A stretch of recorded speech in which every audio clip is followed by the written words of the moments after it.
सदियों की ठंडी बुझी रात सुबह उठी, मिट्टी सोने का ताज पहन इठलाती है। दो राह समय के रथ का घर घर नाद सुनो, सिंहासन खाली करो कि जनता आती है। राष्ट्रकवि रामधारी सिंह दिनकर की ये पंक्तियां, क्रांतिकारी पंक्तियां, और आज हम दिनकर की धरती पर हैं। बेगूसराय में हम मौजूद हैं। बेगूसराय की जनता यहां पर मेरे साथ है। श्री कृष्ण बाबू जो बिहार के पहले मुख्यमंत्री हुए, उनकी ये कर्म भूमि रही है। ये वही बेगूसराय है जिसमें जहां किसी जमाने में 300 साढ़े 300 फैक्ट्रियां हुआ करती थी।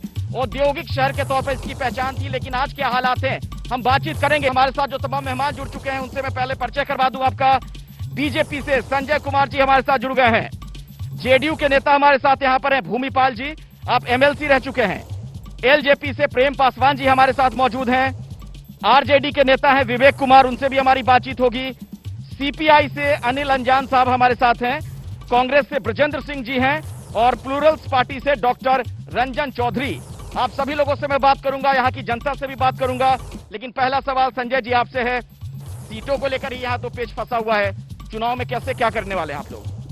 सीटों का कोई पेच नहीं है। निश्चित रूप से जब गठबंधन होता है, 4 बार प्रेस कॉन्फ्रेंस का वक्त बदला जा चुका है, इसीलिए मैं आपसे सवाल पूछ रहा हूं। पहले 2 बजे, फिर 3 बजे, फिर 4 बजे, अब आखिरकार 5 बजे। जब गठबंधनों का दौर चलता है तो निश्चित रूप से सभी लोगों को, घर में भी अगर 4 बच्चे होते हैं तो थोड़ी सी परेशानी होती है।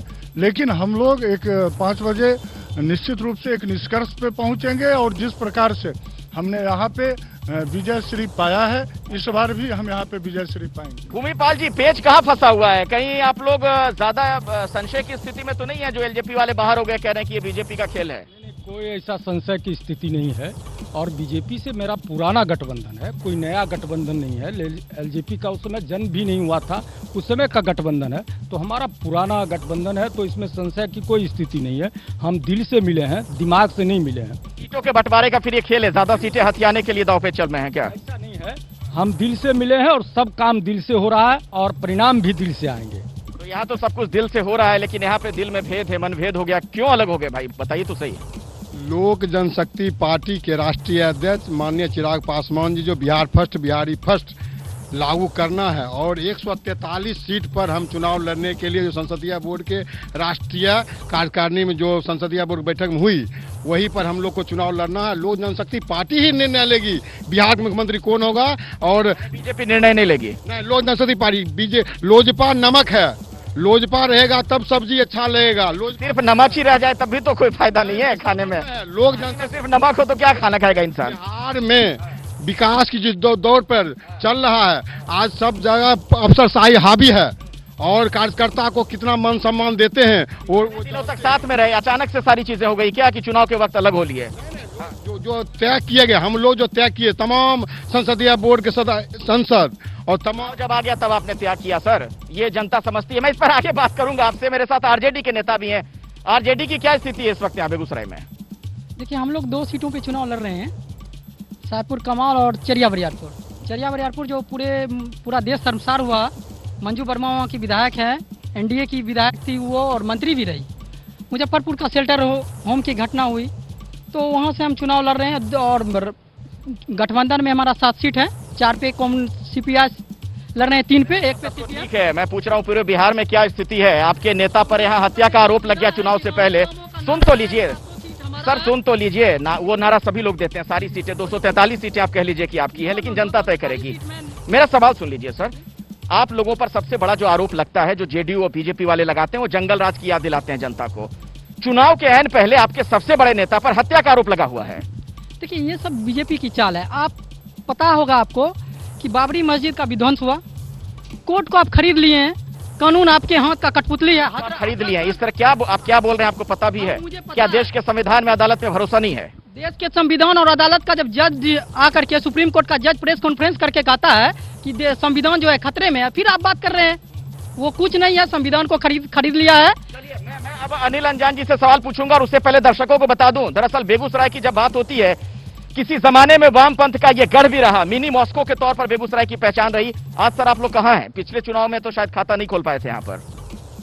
पिछले चुनाव में, लोकसभा के चुनाव में हमारा उम्मीदवार कन्हैया था, और आप तमाम लोगों को पता है कि हमने तीसरे नंबर से द्वितीय नंबर। पिछले विधानसभा चुनाव में शायद आपकी एक भी सीट नहीं आई थी। हाँ, अभी गठबंधन का दौर चल रहा है और पिछले विधानसभा चुनाव में किसी से कोई गठबंधन नहीं था।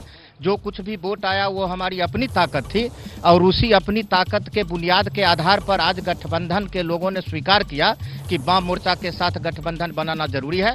हम कल भी इसकी आवश्यकता महसूस करते थे, आज भी आवश्यकता महसूस करते हैं। ब्रजेंद्र जी भी हैं, कांग्रेस के नेता है। ब्रजेंद्र जी, जब मैंने कार्यक्रम की शुरुआत की तो दर्शकों को सबसे पहले मैंने श्री कृष्ण बाबू के बारे में बताया था, जिनकी एक कर्मभूमि रही है। पहले मुख्यमंत्री बिहार के कांग्रेस के मुख्यमंत्री थे, यानी कांग्रेस पार्टी से, वैसे तो पूरे राज्य के मुख्यमंत्री थे। आज इतनी बदतर स्थिति कांग्रेस की क्यों हो गई? इतने धुरंधर आपके नेता हुआ करते थे इस इलाके में। देखिए, स्थिति बदतर कैसे? हम अगर 70 सीट पे चुनाव लड़ रहे हैं, गठबंधन में हमारा एक लोकसभा और 70 सीट है, हमारा गठबंधन क्लियर है, विजन क्लियर है, हमको किस मुद्दे पर लड़ाई। क्षेत्रीय पार्टी के पीछे खड़े हैं ना सर अब? देखिए, क्षेत्रीय पार्टी के हम राष्ट्रीय पार्टी हैं कि नहीं है? हम राष्ट्रीय लेकिन बिहार में कहाँ है? जब सरकार केंद्र में बनती है, जब हम केंद्र की चुनाव लड़ते हैं और सरकार केंद्र में बनती है, आरजेडी हमारे साथ होती है। जो स्थानीय राजनीति है, स्थानीय राजनीति और संगठन, इन चीजों के आधार पर गठबंधन का निर्माण होता है। आपसी समझौते से हम सीट तय करते हैं। मेरे साथ डॉक्टर रंजन चौधरी भी यहाँ पर हैं, प्लूरल्स पार्टी के हैं। पुष्पम प्रिया का आपने इस बार चुनाव में बहुत जिक्र सुना होगा। आपकी जो नेता है वो तो सीधे मुख्यमंत्री की उम्मीदवार खुद को बता रही हैं। आपने सही कहा, बिहार की जनता अब बदलाव चाहती है। इस नकली, झूठे, पाखंडी, स्वार्थी, लालची नेताओं के विरोध में हर कोई पूछता था कि ऑप्शन क्या है। पुष्पम प्रिया चौधरी ने प्लूरल्स पार्टी बना करके बिहार की जनता को एक ऑप्शन दिया है कि अब आपको ठगवाने की जरूरत नहीं है, क्योंकि आप देख सकते हैं कि कोई भी अगर पार्टी विकास की होती, चाहे भाजपा हो, जदयू हो, राजद हो, तो वो अकेले दम पर चुनाव लड़ती, एक दूसरे के पैर नहीं पकड़ती।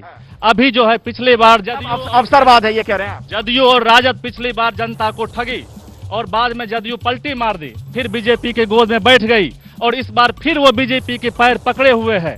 और मैं बेगूसराय पर आता हूं, मैं बेगूसराय की पहले बात करूंगा, लेकिन दीपक ठाकुर अगर मुझे सुन पा रहे हैं तो जरा फ्रेम में आ जाइए आप। दीपक जी, अरे निकालिए, बैठिए यहीं पे, हारमोनियम वगैरह निकालिए। देखिए हमारे, मैं पहले बता दूं दर्शकों को, ये बिग बॉस फेम है दीपक ठाकुर और आज से हमारे ये साथी रहेंगे। जो दरअसल चुनाव होता है ना, तो राजनीति के कई रंग में से एक रंग ये भी होता है जब सुर लहरियां बरसती हैं। कुछ याद आ रहा है जिससे आप शुरुआत करना चाहेंगे? मैं आपसे डिस्टेंस मेंटेन कर रहा हूं तो आप मास्क हटा के गा सकते हैं। बिल्कुल बिल्कुल, हम लोग अभी जिस तरीके का माहौल है सबको डिस्टेंस मेंटेन करके रखना चाहिए। और हम बहुत बिहार की एक जो सबसे पावन भूमि और जो कहा जाता है ना कि दिल, किडनी, लीवर, गुर्दा वाला इंसान जो यहाँ पे बिहार का बेगूसराय जो इलाका है बहुत शानदार है। यहाँ हम आए हैं तो हम कहना चाहेंगे कि अभी तो देख रहे हैं कि सब नेता लोग अपने बारे में कहेंगे कि हम ये करेंगे, अभी टिकट पता चलेगा कुछ दिन में कि उसको नहीं मिला, उसको कट गया, तो फिर इसमें से निकल के उसमें चल जाएंगे, अब यहाँ उसी को बेइज्जत करने लगेंगे। तो इस सब बात पे इतना भरोसा करने लायक, नेता भरोसा करने लायक नहीं होता है। हम क्या बात कर रहे हैं, नेता ही देश को चलाते हैं। चलिए कुछ सुरलहरी हो जाए किसी गाने के साथ। बिल्कुल बिल्कुल, चलिए तो कहाँ क्या कहना है? शुरू हुआ है यारो बिहार में इलेक्शन, शुरू हुआ है यारो बिहार में इलेक्शन, अब तो जानो कौन किसका होगा सिलेक्शन, रब ही जाने अब कौन किसका होगा सिलेक्शन। पर इसमें क्या है, ये बात समझिएगा, इस चीज में क्या है अभी कि सबसे पहले हम आए हैं यहाँ पे, सबसे पहले हम आए हैं यहाँ पे, अरे करने यारो जनता लोगो, अरे करने यारो जनता लोगो का ये फैसला। तो क्या है, हर एक नेता, जनता, सब लोग यहाँ पे आए और आप लोगों का स्वागत है इन बेगूसराय। तो एक बात बता देते हैं आप लोगों को कि ये जो चुनावी अखाड़ा है ये तो चलते रहेगा। हम एबीपी न्यूज के साथ, चूंकि हम बिग बॉस में थे तो हम ढूंढेंगे चल के कि इस बार बिहार के इलेक्शन का बिग बॉस कौन होगा। चलिए मैं इसका जवाब जनता से लेता हूं, तब तक अगर दीपक आप हारमोनियम वगैरह की व्यवस्था कर पाए तो कर लीजिए, मैं तुरंत आपके पास आता हूं। आप लोगों को क्या लग रहा है इस बार बिग बॉस कौन होने जा रहा है बिहार में? बारी बारी से, जल्दी जल्दी। प्लूरल्स जी। पुष्पम प्रिया को मुख्यमंत्री बनाएंगे आप? अच्छा, तेजस्वी यादव, तेजस्वी यादव, चिराग भैया, चिराग पासवान मुख्यमंत्री बना रहे हैं आप? अच्छा, चिराग पासवान, क्योंकि उनका युवा के प्रति बहुत लगाव है इसलिए। नीतीश कुमार जी, विकास पुरुष हैं वो। बेगूसराय में ऐसा उन्होंने क्या किया बेगूसराय की जनता के लिए? बेगूसराय में आपने देखा हो तो केंद्र सरकार और राज्य सरकार का द्वारा विभिन्न योजनाएं 33,000 करोड़ की योजनाएं की गई, वो रिफाइनरी हो या वो आपका फर्टिलाइजर का जनोद्धार हो या 4 लेन बनना हो। क्या सिर्फ शिलान्यास हुआ है या धरती पर उतर गई सारी चीज? बेगूसराय घूम लें वो दिखेगा, वो दिखने से वो दिखता है। हम लोग बोलने के लिए काम नहीं करते, हम लोग दिखने के लिए काम करते। मेरा आप सभी लोगों से सवाल है, सुनिए 1 मिनट, बीजेपी वालों से भी सवाल है और आरजेडी वालों के पास भी आऊंगा क्योंकि 15 साल आप भी रहे शासन में। मेडिकल कॉलेज का नीतीश कुमार जी यहाँ पर जो है उद्घाटन करके गए हैं, उन्होंने बस यहाँ की जनता को ठगने का काम किया। अभी तक आप मेडिकल कॉलेज में आप देखेंगे क्यों नहीं बना मेडिकल कॉलेज? मेडिकल कॉलेज के लिए जमीन चिन्हित हो गई है, जो ब्याडा की जमीन, अरे और जमीन चिन्हित हो गई बरौनी ब्लॉक के पास, और उसका 15 साल आपको जमीन चिन्हित करने में लग गया सर, 15 साल में जमीन चिन्हित कर पाए?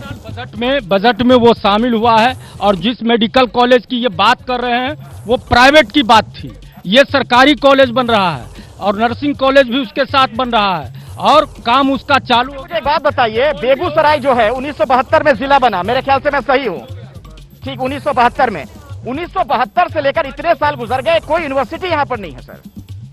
निश्चित रूप से जैसा कि आप जानते होंगे कि यूनिवर्सिटी जो है वो कमिश्नर स्तर पे बनता है और कमिश्नरी स्तर पे यहाँ पे है, और उसके लिए हमको लगता है कि बेगूसराय के लड़के। सर बेगूसराय की बात कर रहा हूँ, चूंकि ये डबल इंजन की सरकार है, केंद्र में भी आपकी सरकार है, यहाँ भी, तो आप चाहते तो बना तो सकते थे। निश्चित रूप से आप अगर घर में भी रोटी बनाएंगे तो पहली बार ही आखिरी रोटी नहीं बन जाती है। ये यहाँ पे लगभग 50,000 करोड़ की योजनाएं चल रही हैं। अब हर चीज आप कहेंगे कि तुरंत हो जाए तो उसमें थोड़ा समय। 15 साल को आप तुरंत मानते हैं? 15 साल आपके लिए तुरंत है? 15 साल, अगर 15 साल की आप बात करते हैं तो आप बात कीजिए, यहीं सड़कों पे धान रोपे जाते थे, यहीं पे दिन दोपहर लड़कियों को बस से खींच लिया जाता था। वही बात फिर से आरजेडी पर, लॉ एंड ऑर्डर, बार बार आपको लॉ एंड ऑर्डर पे घेरा जा रहा है। अब इनका जो महाजंगल राज है, आप करें तो रासलीला और हम करें तो करेक्टर ढीला वाला बात वो बीजेपी और जदयू बोल रहे हैं। वो पूरा यूपी भोगी राज के कारण पूरा यूपी में बलात्कार हो रहा है, शेल्टर होम की घटना हुई जिससे पूरा देश शर्मित हुआ, फिर भी इन लोगों को शर्म नहीं आ रहा और हम लोगों के सरकार के पे उल्टा। एक भी उदाहरण, बेगूसराय है जहां पर देश की आजादी के बाद 300 साढ़े 300 के आसपास कल कारखाने थे, अगर मैं सही हूं तो आज 20-25 कारखाने हैं यहाँ पर। क्या वजह रही इसके पीछे?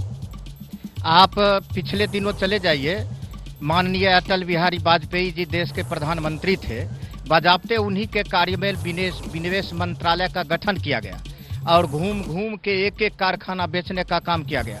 और आज के तारीख में भी आप देख रहे हैं, रेलवे से लेके हवाई जहाज से लेके एयरपोर्ट से लेके बंदरगाह से लेके LIC से लेके ये तमाम चीजें बैंक तक ये बेची जा रही है। सबका निजीकरण हो रहा है। जो चीजें देश के जनता के खून पसीने के पैसे के कमाई से बनाई गई थी, LIC जैसी संस्था, भारत सरकार का 5 करोड़ रुपया उसमें लगा हुआ है, हर साल LIC 2600 करोड़ रुपया का डिविडेंड देती है। बेगूसराय में फिर क्या माहौल है? अगर जनता पूछे बेगूसराय में क्या बात, तो क्या कहिएगा?